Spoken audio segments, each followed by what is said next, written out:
Bakit nga ba maganda na mag-open ng bank account dito sa GCash? By the way, kung first time mo sa channel na to and gusto mo pa ng mga online tutorial video katulad nito, please click the subscribe button. Dito sa GCash, pwede ka mag-open ng CIMB bank account or savings account sa Maybank, BPI, or Uno Digital Bank. Ang kagandahan niyan, hindi mo na kailangan lumabas. Instead, gamit lang yung phone mo, pwede ka nang makapag-sign up.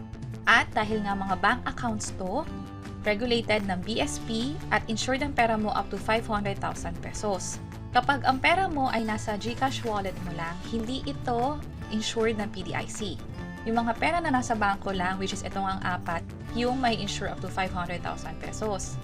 At bukod pa dyan, ang pinakamaganda talaga ay yung initial deposit natin, zero lang, maintaining balance, zero lang din. Almost kapareho ng pag-open ng GCash wallet. Pero ang pinakamalaking kaibahan ay yung limit maging yung interest rate na ina-offer. Sa Uno Ready, pwedeng 4.25% per annum, sa CIMB 2.6%. Mas malaki ito kumpara sa traditional bank at di hamak na mas malaki kumpara kung nasa GCash wallet lang yung pera. Hindi kasi tumutubo yung pera doon unlike sa Uno Bank. Also, may pagkakataon na pwede pa itong tumaas. Minsan nag-offer sila ng 6.5%. Or pwedeng mas mataas pa. Halimbawa kapag inopen ko itong GCash app mismo, dito sa GSave, dito makikita yung mga bank accounts na sinasabi ko, katulad ng Uno Bank, or Uno Ready, EasySave Plus ng Maybank, GSave ng CIMB, at MySave Up ng BPI. Makikita natin dito na may pagkakataon na nag-offer sila ng up to 15% per annum. Yan yung sa CIMB. Kapag naman Maybank yung inopen mong bank account, free withdrawals at meron din tong free insurance katulad ng nakalagay dito. So isa lang yan sa mga perks ng merong bank account dito sa GCash or GSave nga nila.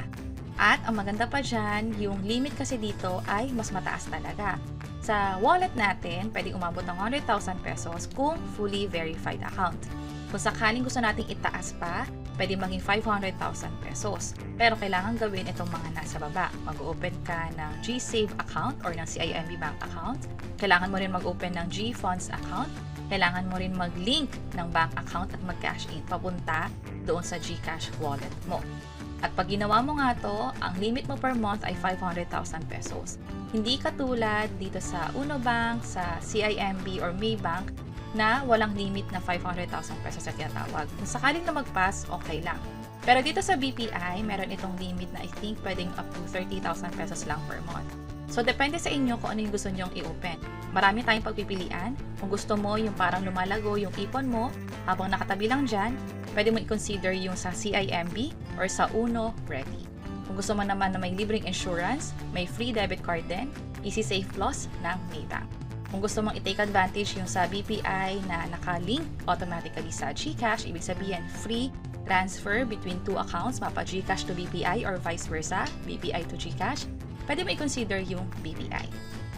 So yun yung mga dahilan kung bakit nga ba maganda na mag-open ng bank account dito sa GCash. Mas mataas ang interest rate, insured ang pera natin up to 500,000 pesos, at kung gusto natin mag-ipon pa ng mas malaki, pwede dahil nga ang mga accounts na i-open natin dito ay considered na as bank account at regulated pa ito ng BSP.